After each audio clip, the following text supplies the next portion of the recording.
Bem-vindos ao The Deep Dive. Olha, a pedido de um ouvinte, hoje a gente vai mergulhar num texto de teologia sistemática de Holdman Williams para desvendar uma das práticas mais fundamentais do cristianismo. E mais debatidas também, né? Exatamente.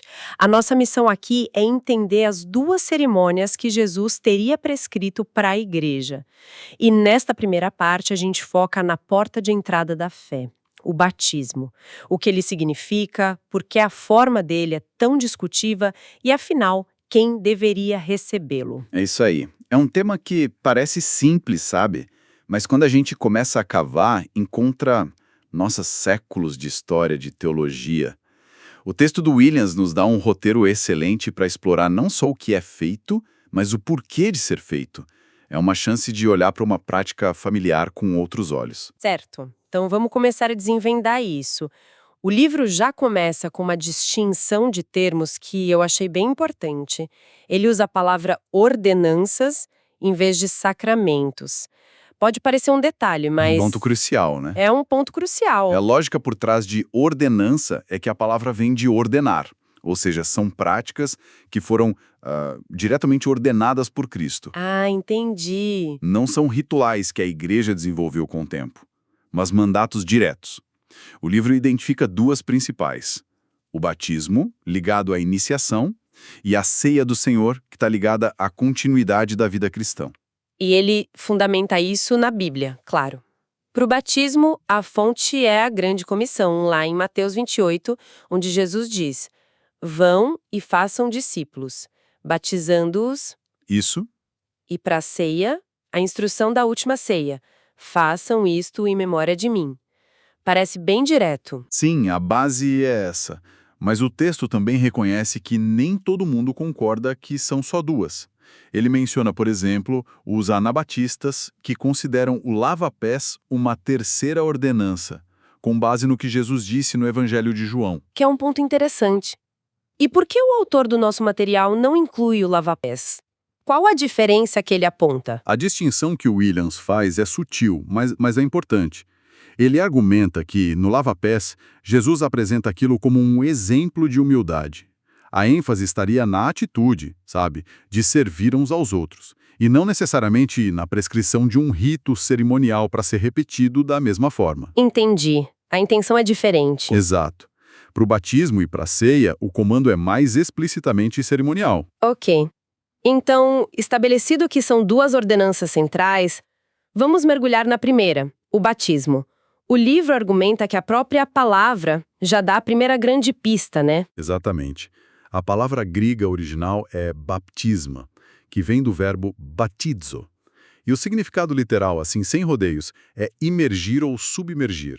A imagem é de colocar algo ou alguém completamente debaixo d'água. O que já nos joga no meio de um dos grandes debates.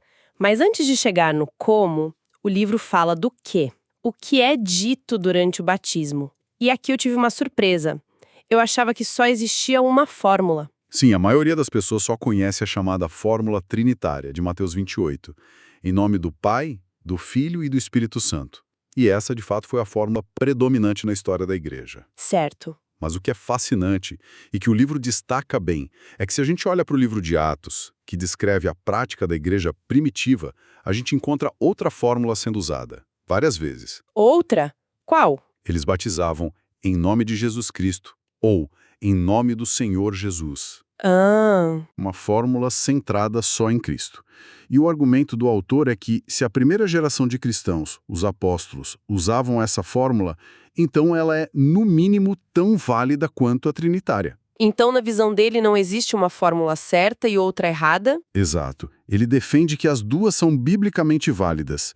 A questão central não são as palavras exatas, mas a realidade por trás delas. Em ambos os casos, o batismo te conecta a Cristo. Ele é a figura central. Ok, e isso me leva a uma parte do livro que eu achei fantástica. Eu sempre pensei no batismo como um evento único, mas o autor desdobra ele em múltiplas camadas de significado que acontecem ao mesmo tempo. É bem mais rico do que eu imaginava. Sem dúvida. Ele diz que o batismo é um ato denso conectado a quase tudo da fé. Perdão, novo nascimento, união com Cristo na morte e ressurreição, para organizar isso, ele apresenta um modelo de 3 lentes para a gente olhar para o batismo. Certo, vamos passar por elas. A primeira lente é a do batismo, como um sinal. Isso. Pensa numa placa de trânsito. Ela aponta para uma realidade, mas não é a realidade, né? A placa Porto Alegre não é a cidade. Do mesmo jeito, o batismo é um sinal visível que aponta para uma graça invisível de Deus. O autor até cita Agostinho, um sinal visível de uma coisa sagrada. Ele aponta para a salvação, mas não a produz sozinho. Exatamente. A segunda lente é a do selo. Isso me fez pensar naqueles selos de cera que um rei usava num documento. É a analogia perfeita. No Antigo Testamento, a circuncisão de Abraão foi chamada de selo da justiça que ele já tinha pela fé. O batismo funciona de um jeito parecido. É a ratificação visível, a confirmação oficial de uma aliança que já foi feita no coração pela fé. Uma marca externa de uma realidade interna. Isso. Algo que a pessoa pode olhar para trás e dizer: ali, a minha fé foi selada publicamente. Sinal, selo, e a terceira, que me parece a mais complexa e talvez controversa, é a de meio da graça. Essa é a que exige mais cuidado. A ideia aqui não é que a água tem algum poder mágico, sabe? O autor rejeita isso completamente. A ideia é que Deus pode usar o ato físico, a experiência de ser imerso na água, como um canal para aplicar e tornar real na experiência da pessoa a morte para a velha vida e a ressurreição para a nova. É um momento em que o espiritual se torna concreto físico. Exato. Então o que ele propõe é um equilíbrio. Ele adverte contra 2 extremos, né? De um lado, ver o batismo como só um símbolo de algo que já aconteceu, e do outro, vê-lo como um ato que automaticamente salva. Precisamente. A verdade, segundo ele, está nessa tensão. Não é meramente simbólico, nem é mágico. É um ato físico, ordenado, carregado de significado espiritual, onde a graça de Deus opera de um jeito misterioso, mas real. Como o batismo deve ser feito? O livro coloca 3 opções na mesa: imersão, afusão e aspersão. Antes de entrar no argumento, vamos definir rapidinho o que é cada uma. Claro. Imersão é o que a palavra grega sugere. O corpo inteiro é submerso na água. A fusão é o derramamento de água sobre a cabeça da pessoa. E aspersão é borrifar ou respingar água na pessoa. Ok, com isso em mente, fica claro que o autor constrói um caso muito forte a favor da imersão, baseado em 3 pilares. O primeiro, como a gente já viu, é a própria palavra. Sim, o pilar da etimologia. Se a palavra no original significa mergulhar, esse é o ponto de partida mais lógico e honesto para entender a prática. O segundo pilar é o que ele chama de fraseologia bíblica, a maneira como os batismos são descritos na Bíblia. Exato. As narrativas não são vagas. Descrevem Jesus sendo batizado no Rio Jordão e depois saindo da água. Descrevem Filipe e o eunuco descendo a água. Essa linguagem de movimento, de entrar e sair de um corpo d'água, sugere fortemente uma imersão completa. E o terceiro pilar, que para mim foi o mais convincente, é o do simbolismo. Sem dúvida. O apóstolo Paulo, em Romanos 6, descreve o batismo como sendo sepultados com Cristo. Essa imagem de morte, sepultamento e ressurreição, ela se conecta de um jeito visualmente muito poderoso com o ato de ser submerso na água e depois levantado dela. É um mini-drama do Evangelho. É isso. O autor argumenta que a fusão ou a aspersão, por mais sinceras que sejam, perdem a força desse simbolismo. O livro também traz um contexto histórico que eu achei fascinante. Ele menciona a didaqué. O que é isso e por que é importante para essa discussão? É tipo um manual de instruções para as primeiras comunidades. E o notável é que a didaquê especifica a imersão em água viva, tipo um rio, como a prática padrão. E só depois ela diz que, em caso de necessidade, se não tiver água suficiente, aí pode derramar água na cabeça. Ah, então ela mostra que a imersão era a norma, o ideal. Exatamente. As outras formas eram exceções por questões práticas. E ainda assim, muitas igrejas, hoje, praticam o derramamento ou aspersão. Como o livro lida com figuras como João Calvino, por exemplo, que sabia o significado da palavra grega, mas defendia que o modo não era tão importante. O Williams aborda isso diretamente.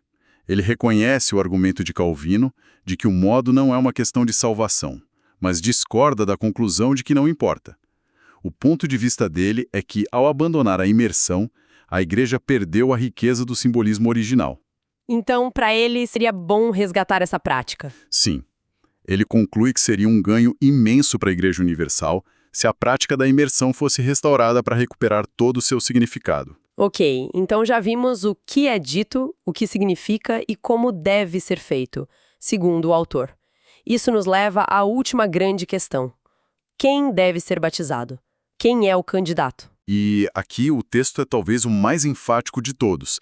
A resposta, baseada nos exemplos do Novo Testamento, é uma só: os que creem.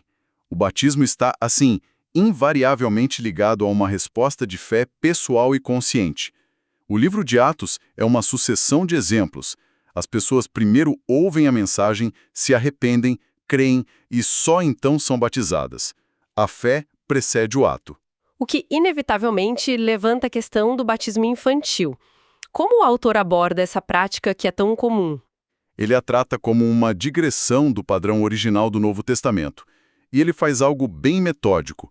Pega os 3 principais argumentos históricos a favor do batismo infantil e oferece contra-argumentos, sempre a partir da interpretação dele das Escrituras. Vamos analisar esses argumentos. O primeiro é o dos batismos de casas inteiras, como a família de Lídia. A ideia é que, se a casa inteira foi batizada, devia ter bebês ali no meio. Certo. O contra-argumento do autor é olhar os detalhes desses relatos.